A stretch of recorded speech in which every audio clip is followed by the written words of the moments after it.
urbaine, écolo, l'archétype de la génération climat engagée en politique. Sa première candidature fut la bonne. Depuis le mois de juin, la voilà à l'Assemblée nationale. Assise sur la partie gauche de l'hémicycle, Marie-Charlotte Garin est mon invitée ce matin. Bienvenue dans Dimanche en politique.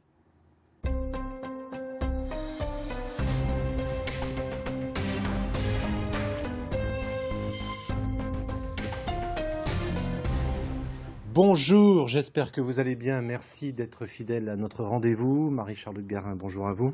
Bonjour. Bienvenue sur France 3 dans votre tout premier Dimanche en politique. On commence par deux moments forts et très contradictoires vécus cette semaine à l'Assemblée nationale. D'abord, ce moment, c'est le vote quasi unanime des députés pour lancer le processus d'inscription de l'IVG dans la Constitution, un moment de quasi-union nationale, un enjeu transpartisan, où chacun semble avoir mis son étiquette politique de côté pour faire avancer une cause qui vous mobilise depuis des mois. C'est une cause qui nous tient très fortement à cœur parce qu'on constate dans des pays plus éloignés comme les États-Unis où effectivement ça a un peu mis en lumière les menaces qui en fait pèsent sur nos droits en santé sexuelle et reproductive. C'est de ça dont on parle quand on parle de contraception, d'IVG, etc. Mais aussi un peu plus proche de chez nous. Je pense par exemple à la Pologne, à la Hongrie, en Andorre. Et ce que les féministes appelaient de leur vœu, c'était effectivement une constitutionnalisation du droit à l'IVG pour dire peu importe ce qui se passe sanctuarisation, on va dire. Dans les années à venir. Admettons que si des extrêmes conservateurs étaient amenés à prendre le pouvoir dans les décennies à venir, au moins ce droit-là est protégé par la Constitution. Et puis quelques heures plus tard, on va dire c'est l'exact inverse au moment de ce qu'on appelle une niche parlementaire. Une niche parlementaire, c'est une session mensuelle où c'est les parlementaires qui décident de l'ordre du jour. Il était question cette fois-ci de réintégration des soignants non vaccinés. Et il y a eu ce passage d'un discours. Écoutez. Vous êtes content d'avoir pu trouver... Vous êtes content d'avoir pu trouver une petite mesquinerie obstructive pour ne pas laisser une niche aller jusqu'au bout. Tu vas la fermer. Alors l'auteur de ces mots, c'est Olivier Servin du groupe Liberté, Indépendants, Outre-mer et Territoires. Ça vous met mal à l'aise ou finalement on s'y habitue au bout de quelques mois à ce type d'écart en fait, de langage ? Je crois que ce qui me met mal à l'aise, ou en tout cas ce que je trouve un peu triste pour notre démocratie, c'est le niveau effectivement de tension qu'on a dans cet hémicycle. Et là, pour recontextualiser ce qui s'est passé, Monsieur Servin est député ultramarin. Et pour nos collègues ultramarins, la question de la réintégration des soignants non vaccinés, elle est particulièrement sensible parce que la majorité en fait, de leur personnel soignant est dans ce cas-là. Mais voilà, non, mais le mot, je comprends le contexte, mais le mot, l'écart de mots, c'est pas le premier, soyons clairs. C'est pas le premier, et la journée qui a été donc la niche de la France Insoumise, ça a été quand même une longue journée de tension avec beaucoup d'obstructions, notamment de l'obstruction, c'est-à-dire qu'il y a des groupes parlementaires qui posent beaucoup d'amendements en dernière minute ou pas pour faire durer les débats, pour qu'en fait le groupe qui présente sa loi ne puisse pas avancer dans l'étude du texte. Madame Garin, l'obstruction, vous l'avez aussi pratiquée au sein de la NUPS sur un certain nombre de projets de loi. Lesquels ? Non mais je parle notamment du projet de loi sur le financement de la sécurité sociale, qui ont servi souvent d'argumentaire pour le gouvernement pour dire on impose le 49.3 face à une obstruction systématique. Oui, mais quand on achète entre guillemets la version du gouvernement, on dénie quelque part aux oppositions leur droit qui est de défendre leurs idées en amendant un texte. C'est pas de l'obstruction. Là, quand on vous parle d'obstruction sur ce qui s'est passé hier, je parle d'amendements qui n'avaient rien à voir, et notamment sur la pause du dîner, on a le gouvernement qui a déposé une centaine d'amendements, et normalement, les parlementaires le font, mais que le gouvernement lui-même, parce qu'il se sent menacé, parce que l'Assemblée, toutes les oppositions étaient d'accord ou exerçaient une liberté de vote sur la réintégration des soignants, qui fasse blocage comme ça montre bien qu'il y a un problème de méthode avec cette nouvelle Assemblée. Justement, quel regard vous portez sur les us et les coutumes de l'Assemblée depuis pendant vos 6 premiers mois ? Ça me rend... Non, ça m'attriste en fait, de voir ce niveau de tension, ce niveau parfois effectivement de violence dans les invectives verbales, et aussi l'obstination de notre gouvernement à refuser d'aller chercher du compromis, que ce soit... ils sont allés chercher du compromis, mais plutôt à droite dans l'hémicycle, et là de se dire on pourrait effectivement avoir plus de dialogue. Quelle est la chose un peu plus importante que vous avez appris depuis votre élection et depuis le travail que vous menez à l'Assemblée nationale ?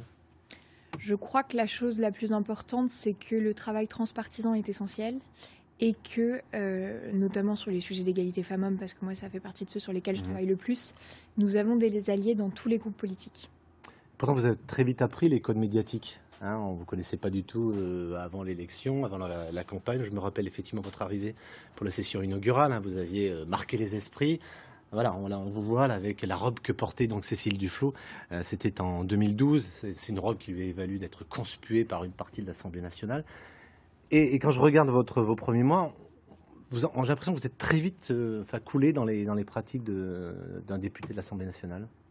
Je crois que je bénéficie aussi de mon profil qui fait que peut-être on le remarque un peu plus, être une jeune femme moins de 30 ans en politique écolo. Je pense que ça me donne aussi le bénéfice, on va dire, de sortir du lot un peu plus facilement que peut-être si j'avais été un homme de 40 ans, on m'aurait peut-être moins vu. Donc je bénéficie aussi de mon profil. Mais je pense qu'il y a aussi une forme peut-être de transmission des femmes qui sont venues avant moi. C'est aussi le message que je passe quand je reporte 10 ans plus tard la robe de Cécile Duflot. Et c'est aussi de se dire qu'est-ce qu'on en fait de ce profil-là, en fait. Parce qu'il parle, moi je reçois plein de messages de jeunes qui me disent on se sent enfin représenté. Donc je me sens aussi la responsabilité de visibiliser ce profil. Qu'est-ce qui a le plus changé chez vous depuis votre élection? Est-ce qu'il y a quelque chose, je sais pas, une espèce d'idéal qui a disparu quand vous dites ça m'attriste de voir parfois la manière dont se déroulent les débats au sein de l'Assemblée nationale? Il y a deux choses qui ont le plus changé. Je dirais, un, le nombre d'heures de sommeil que je cumule. Et deux, je suis beaucoup plus éco-anxieuse et anxieuse de manière générale depuis que je suis élue.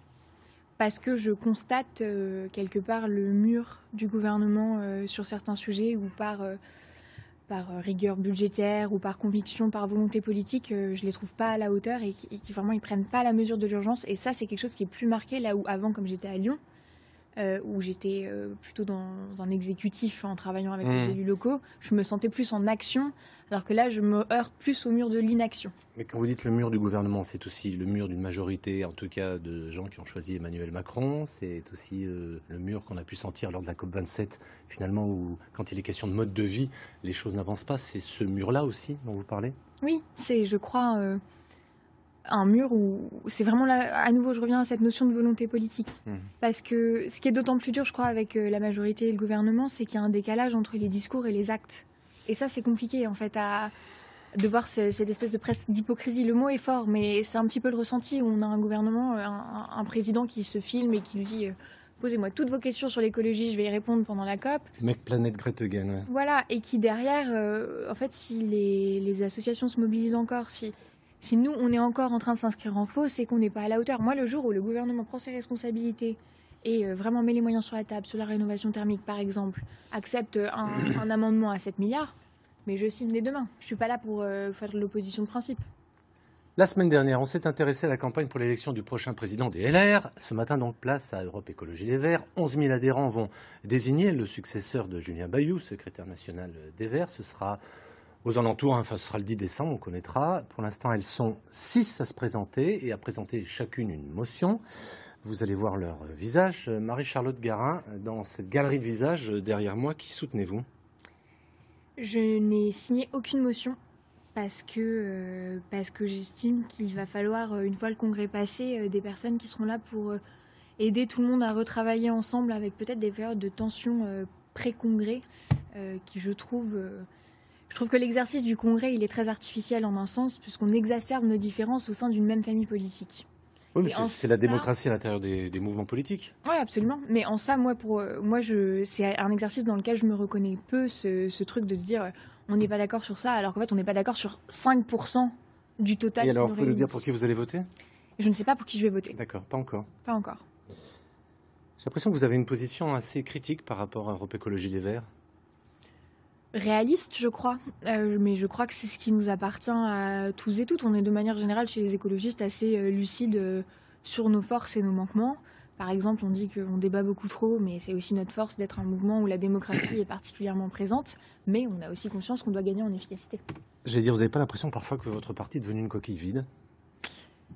Je ne crois pas qu'une coquille vide fait les scores qu'elle a fait aux élections municipales et prend les plus grandes villes de France. Ah, mais si on prend vos scores par exemple, juste deux repères. 2019, vous êtes le premier parti de gauche Et ensuite, évidemment, 2022, passer de plus 14 à moins de 5. Comment vous expliquez, vous, cette dégringolade, ce décrochage ? Je crois qu'il y a une concentration aussi avec le fait de l'élection présidentielle qui va un petit peu vers les partis très majoritaires, qu'on avait la France Insoumise qui a fait une très bonne campagne et qui était largement devant, et qui a fait une très bonne campagne à nouveau, je ne nie pas. Le sujet, c'est comment est-ce que on fait face à un électorat qui n'est pas un électorat de parti, mais qui est un électorat de cause. Donc, quand il y a un parti qui semble être plus à même sur la cause, forcément, il y a une espèce de fluctuation. Et ça, on doit l'entendre. Et je crois que ce qu'a montré notamment l'accord de la NUPES, c'est qu'on gagne, à l'heure actuelle, aujourd'hui en France, à en tout cas rassembler nos forces pour avancer. Mais est-ce que c'est pas lié au fait que le mouvement écologiste en France est souvent vu comme rétif à l'exercice du pouvoir, en fait ? Mais je crois que le mouvement écologiste en France aujourd'hui, c'est pas que Europe Écologie Les Verts. C'est beaucoup plus large et c'est quelque chose qui est en train de commencer à traverser toute notre société. Donc on va beaucoup plus loin que la question de l'exercice du pouvoir. Mais il faut bien exercer le pouvoir pour avoir une volonté politique suffisante pour justement changer en tout cas toutes les questions environnementales et tous les enjeux auxquels on fait face aujourd'hui. Et c'est ce qu'on fait très bien dans les grandes villes et à la métropole de Lyon. Et moi je suis très fière du bilan qu'ont à défendre nos maires aujourd'hui. Je voudrais vous montrer des séquences images filmées à quelques jours d'intervalle. D'abord, une marche pour le climat organisée dans les rues de Saint-Étienne. Quelques dizaines de personnes ont défilé. On est loin des grandes marches. Vous vous souvenez qu'il y avait mobilisé beaucoup de jeunes autour de la figure de Greta Thunberg. C'était il y a 4 ans. Et puis pour leur première action à Lyon, les militants de Dernière Rénovation ont bloqué la M7 pendant 30 minutes. Ça, c'était il y a quelques jours avant d'être délogés par la police, et non sans avoir suscité des réactions très énervées. Et puis il y a eu aussi ce vendredi, rebelote, des blocages cette fois-ci de la M6 aux entrées du tunnel de Fourvière. Dans quel type de mobilisation vous reconnaissez le plus ? La marche ou l'action, on va dire non violente, mais en tout cas qui suscite un certain nombre de gênes et qui est très visible, très médiatique. Mais moi, mon action, c'est mon mandat. Le mandat, ça a été la volonté de se présenter, ça a été la continuité d'un parcours militant face à l'inaction du gouvernement. Donc, quelle est la plus efficace selon vous alors ? Je crois que chacun est à sa place quelque part. Même si par exemple, à des moments, on enfreint la loi ? Oui, mais de tout temps, dans tous les combats, il y a toujours eu des personnes qui ont été plus radicales dans leur mode d'action, qui ont dérangé beaucoup plus la société, et ça participe de faire basculer le curseur. Après, une fois qu'on constate le mode d'action, on se dit à quel moment on est responsable face à l'expression de cette détresse. À quel moment est-ce qu'on se dit que c'est OK que des jeunes se sentent désespérés au point de se mettre physiquement en danger pour bloquer une route ? On voit ces images devant l'entrée du tunnel de Fourvière. On dit souvent ce type d'action où jeter en fait de la soupe sur les vitres de tableaux, parce que c'est jamais sur des tableaux directement, les vitres de tableaux qui protègent les tableaux, finalement c'est contre-productif. C'est contre-productif si on refuse de l'entendre, cette détresse. Mais moi, je prenais l'exemple, par exemple. On a eu, je crois, il y a 15 jours, une action non violente de désobéissance civile de militants à Lyon d'Alternativa. Ces actions, elles n'ont pas fait la une nationale, parce qu'elles ne dérangeaient pas. On peut juger l'inefficacité en prenant le postulat qu'effectivement, ça braque. Il y a plein de gens que ça braque parce que les personnes qui ont besoin d'utiliser leur voiture pour aller au boulot, qui ont du mal à remplir leur frigo, qui ont du mal à payer leur plein d'essence, effectivement, ces personnes-là, c'est pas celles qu'on a envie de pénaliser le plus quand on parle de rénovation thermique. Mais en attendant, on en parle sur les médias, les militants sont aussi invités, donc on peut pas dire que c'est complètement inefficace. Non, je dis pas que c'est inefficace, mais du coup, ça dure le temps du regard médiatique, et puis ensuite, on passe à autre chose. Mais là, le travail, par exemple, politique, dont vous parliez en début de cette émission, moi, j'ai l'impression, en tout cas, qu'Europe Écologie Les Verts n'arrive pas à capitaliser sur ces actions militantes. Voilà. Mais on n'a pas le monopole, quelque part, du militantisme écolo. Déjà, c'est une première chose. C'est pas que les écologistes qui doivent se saisir de ça, c'est tout le monde. Et ce qu'il faut bien comprendre, c'est que ça, c'est que le début. En fait, les actions de désobéissance, elles existent depuis longtemps, mais elles se radicalisent à mesure que l'inaction perdure. En fait, on a la même impression aussi parfois que LV est un peu divisé en deux, entre d'un côté ce qu'on pourrait appeler les réalos, style les Grünen en Allemagne, et puis les radicaux. Vous situez où, vous, là-dedans ? C'est une bonne question.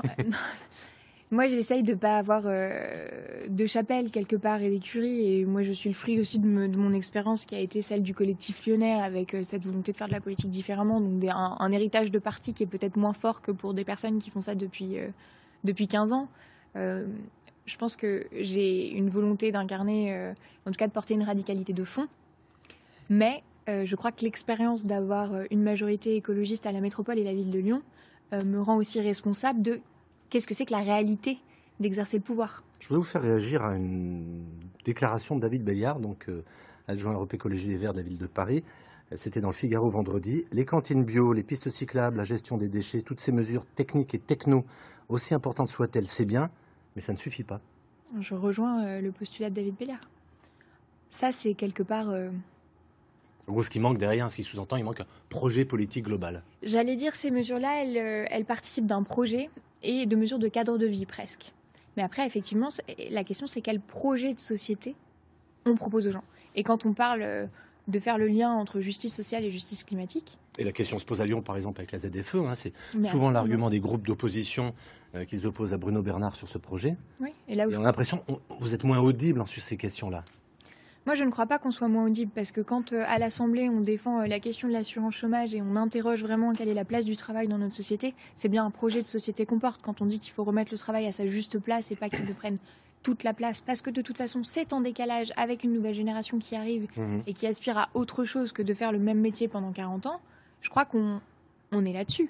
Et j'émets le vœu que le fait que maintenant nous ayons à nouveau un groupe à l'Assemblée nous permettent d'être plus audibles sur ces sujets. Mais la Ve République fonctionne aussi avec des incarnations, des personnes. On sent qu'il y a un problème aujourd'hui d'incarnation, hormis Sandrine Rousseau, finalement, qui capte souvent la lumière. Je voulais savoir quel regard vous portez sur la polémique du barbecue, le travail, valeur de droite, le droit à la paresse. Est-ce que vous êtes d'accord avec cette façon de faire de l'écologie politique ? Comme dans tous les mouvements et comme dans notre famille politique, il y a des stratégies et il y a des méthodes qui sont différentes. Moi, je suis plutôt partisane de l'utilisation ponctuelle, on va dire, du coup de communication. On parlait de la robe de Cécile Duflot, parce que j'estime qu'on est plus audible quand on choisit ces moments, quand on choisit ses colères, que quand on les fait à répétition. Mais sur le fond, je n'ai rien à redire avec les sujets qui ont été évoqués. Et de manière générale, une fois que le buzz redescend, on se rend compte que ah bah oui, sur le fond, il n'avait pas tort. En tout cas, là, on lui attache beaucoup les polémiques, parfois plus que le fond. Et alors là, je voudrais vous lire aussi une autre citation. La radicalité, ce n'est pas de stigmatiser les gens, ou alors c'est un cri permanent dans la société entre les purs et les impurs. Signé Yannick Jadot. Vous êtes d'accord avec cette analyse ? Je suis d'accord sur le fait qu'on ne peut pas stigmatiser les gens, et encore moins aujourd'hui. Parce qu'aujourd'hui, on ne peut pas stigmatiser les gens qui prennent leur voiture et qui cherchent à faire leur plein d'essence alors qu'ils n'arrivent pas à boucler leur facture, alors que la facture de chauffage explose, etc. Et l'enjeu, je crois, du moment politique qui s'offre à nous, c'est comment est-ce que, là où il y a 10 ans, justement, dans des postures peut-être un peu plus minoritaires, d'opposition, lanceurs d'alerte, on pouvait être quelque part sur une autoroute de pensée à défendre des idées très clichés écolos, alors qu'aujourd'hui, on est obligé d'adapter notre projet au moment politique et à la réalité des gens. Avant d'en apprendre plus sur vous, au-delà de votre fonction de député, je voudrais aussi savoir ce que vous allez ou ce que vous voulez faire pour les riverains de la place Mazagran, c'est dans le 7e arrondissement de Lyon. Et ils ont peur, ils ont peur des trafics, ils ont peur de la délinquance. Parfois leurs conditions de vie sont difficiles dans ce quartier. C'est votre circonscription. Qu'est-ce que vous pouvez faire ? Je crois que le rôle en tant que député, c'est effectivement de ramener les enjeux au niveau national. Donc c'est évidemment d'interroger le ministre de l'Intérieur sur les moyens qu'il nous a promis à Lyon en termes de policiers et qu'a priori on n'en a toujours pas vu exactement. Vous voulez les rencontrer par exemple ? La couleur, absolument. De même que j'ai rencontré des riverains de la Guillotière, enfin, ça fait partie, on va partout sur le territoire et sur la circonscription et c'est normal. On est là pour être à l'écoute, c'est aussi notre rôle de député d'être à l'écoute pour justement pouvoir faire remonter au niveau national les problématiques. À nouveau, sur la question de la place Mazagran, il y a des enjeux de notre politique d'accueil, de notre politique migratoire. Et tout ça, ce sont effectivement des sujets Il y a des enjeux aussi de tranquillité publique qui dépendent de la ville de Lyon. Hein. Oui, et je n'ai pas non plus vocation à me substituer aux compétences de la ville de Lyon. Comme je n'ai pas vocation à me substituer au préfet de police. Alors, quel a été votre parcours ? Vous êtes souvent qualifié, je l'ai dit tout à l'heure, d'archétype des nouveaux élus écologistes de Lyon. Qui êtes-vous ? D'abord, vous avez 27 ans. Vous avez fait Sciences Po à Paris. Et ensuite, handicap international. Alors, j'ai résumé. Handicap international, vous n'êtes pas la seule, comme Grégory Doucet, de reste. Directrice de cabinet, c'était dans la mairie du 5e arrondissement. Et ensuite, cette campagne et cette élection de député. Et alors, je vais vous soumettre aussi des mots sur lequel je voudrais vous faire réagir en quelques mots. Le premier mot que je voulais vous soumettre, c'est le mot Ardèche. Ouais, j'ai grandi une partie de ma vie en Ardèche. Je crois que je suis arrivée pour le CM2 et jusqu'à mon bac. Vous étiez où? J'ai vécu en Ardèche, à côté de Montélimar. Donc Montélimar, c'est la Drôme, mais Oui, il suffit vers le de Teil. traverser vers le Teil. Effectivement, il suffit de traverser le Rhône. Et ça a été le lieu de mon adolescence. Et c'est encore un lieu de refuge puisque j'ai encore de la famille qui habite là-bas. Et souvent, du reste, vous vous y référez en disant que vous n'êtes pas éloigné de la ruralité, hein, parce que c'est un reproche qu'on fait régulièrement aux élus écologistes, d'être des urbains, mais de ne pas avoir d'ancrage rural. Oui, j'ai pas grandi en territoire urbain, ça c'est Voilà. Deuxième mot que je voulais vous soumettre, c'est famille nombreuse. Ouais. On est une famille de 5 enfants étalés sur un grand nombre d'années avec des disparités d'âge assez intéressantes. Et Ça apprend quoi? je peux peut-être préciser que je suis la petite dernière parce que je crois qu'en fonction de là où on est dans la fratrie, c'est pas la même chose. Confirme. Je pense que ça... Non, être la dernière, ça fait mûrir peut-être un peu rapidement parce que moi, du coup, j'avais un grand écart d'âge avec mes frères et sœurs, donc on est obligé de prendre le rythme. Je crois que ça apprend à se faire entendre à table quand il y a beaucoup de monde qui parle en même temps aussi. L'autre mot, c'est un prénom et un nom, c'est Nicolas Hulot. Eh bien, le fruit d'un déclic pour passer à l'engagement militant, puisque c'était suite à sa démission. Et suite au petit pas. Hein, exactement, en disant qu'il fallait passer au-delà de la politique des petits pas, que moi je me suis engagée et que je suis allée vers Europe Écologie Les Verts, mais une dénonciation totale pour les faits de violences sexistes et sexuelles qu'il a commises. Et pour moi, et du coup, il ne rentre, enfin en tout cas, il sort du panthéon de l'écologie politique. L'autre mot, alors c'est un mot vaste, hein, malheureusement vous n'avez que quelques mots, c'est écoféminisme. C'est vraiment une doctrine dans laquelle vous vous reconnaissez complètement, l'écoféminisme? Je crois que les deux piliers principaux de préoccupation dans ma vie, c'était les droits des femmes et la cause écologiste. Et ça m'a permis d'unir les deux. Et on part du principe qu'on applique une grille de lecture qui est systémique, donc de dire que tout est lié. Et en tout cas, moi, je trouve que c'est quelque chose d'assez fort qui porte beaucoup mon action politique. Alors, vous n'avez pas peur qu'en adossant féminisme et écologie, hein, d'une certaine manière, ça exclut la moitié de l'humanité? Non, parce que ça parle à tout le monde. Comme le féminisme, c'est un gain pour les hommes et pour les femmes. L'écologie politique, c'est un gain pour l'ensemble de l'humanité, pas que pour les écolos.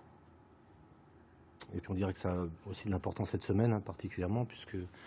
Bon, il y a quelques jours, on célébrait la journée internationale. Célébrer, je ne devrais pas dire célébrer, mais en tout cas, on y pensait lors de la journée internationale des violences faites aux femmes. Et le dernier mot que je vais vous soumettre, c'est karaté. Oui, ils vont se dire, mais c'est quoi cette émission politique? Mais le sport, c'est politique. Hein. On en a parlé ces derniers temps, n'est-ce pas? Effectivement. Mais là, pour le karaté, pourquoi? Parce que je suis ceinture noire de karaté et que c'est un sport que j'ai commencé, une pratique que j'ai commencé enfant et qui me permet, qui m'a, je pense, appris la notion de l'endurance et du mental. Donc, vous pratiquez encore le karaté ou vous n'avez plus le temps? Non, j'arrive à pratiquer encore une fois par semaine. Donc, et c'est quelque chose qui est assez essentiel au fait que je reste une personne saine. Donc on est très vigilant à ce que ça reste à l'agenda. Est-ce que ça permet aussi de pratiquer le contrôle de soi, une forme dans les combats à l'Assemblée nationale, ça, hein? C'est une bonne école, c'est une très bonne école du mental et effectivement, je pense que ça aide beaucoup en politique et en particulier pour être femme en politique. Alors je vous ai demandé également d'amener une photo récente qui, d'une certaine manière, vous raconte, dit quelque chose de vous. Alors c'est pas celle-ci, c'est pas cette photo-là. Voilà cette photo. Vous pouvez nous dire quand elle a été prise et ce qu'elle dit de vous? Elle a été prise en 2019 quand nous avions eu, comme vous le disiez tout à l'heure, on a eu de belles mobilisations, de belles marches climat à l'époque. Et donc ça, cette pancarte, c'était ma pancarte pour une des marches climat qui a été prise en photo. Et je pense qu'elle traduit bien cette pensée de... on n'est pas à la hauteur de l'urgence et de tout ce qui se présente à nous et du défi que ça représente, où j'avais vraiment l'impression qu'on agitait un torchon face à une maison qui brûlait. Donc j'ai fait cette pancarte et ça a été aussi, je pense, très porteur à Lyon des mobilisations et de l'arrivée des écologistes à la ville de Lyon. On va terminer par une dernière chose. Je vous ai demandé de choisir un objet culturel. Alors je préfère dire un bien culturel, hein. Je trouve que le terme est plus approprié. Et vous avez choisi une chanson. Vous finirez seuls et vaincus, vos cris, vos corps et vos credos, autorité en toc et broc, ne sauront vous sauver de rien. L'éclat de nos vies entêtées éblouira vos en-dedans. Donc c'est Gaël Faye. Pas seulement du reste Gaël Faye, vous allez m'aider parce qu'il y a une... c'est pas que Gaël Faye. Exactement, c'est Mélissa Lavo. Mélissa Lavo. Dans la suite du morceau, pourquoi ce morceau? Et je dirais même plus que les paroles, c'est un poème de Christiane Taubira, Et donc déjà, moi je suis très attachée, je trouve, à la prose et à la poésie de Christiane Taubira, peu importe qu'on soit d'accord ou pas politiquement. Et Gaël Faye, qui est pour moi un immense artiste avec des textes assez engagés, ce texte, il parle... ceux qui finiront seuls et vaincus, ce sont en fait les personnes qui sont racistes. Et je trouve qu'il y a beaucoup de beauté dans la manière de dénoncer tout ça. Et il dit aussi dans cette chanson que la génération à venir, finalement, se mélangeront et créeront un avenir beaucoup plus joyeux et beaucoup plus chaleureux, quoi. Merci à vous d'avoir accepté mon invitation. Un grand merci à toutes les personnes qui ont contribué à fabriquer cette émission, au son, à l'image, à la lumière, en régie, au maquillage, à la doc. Mention spéciale pour Pascal Donneau, Anne-Sophie Saboureau, Xavier Dang. À la réalisation aujourd'hui, Vincent Massip. À suivre le Flash Info Régional. Bon dimanche à tous et puis prenez soin de vous et aussi des autres.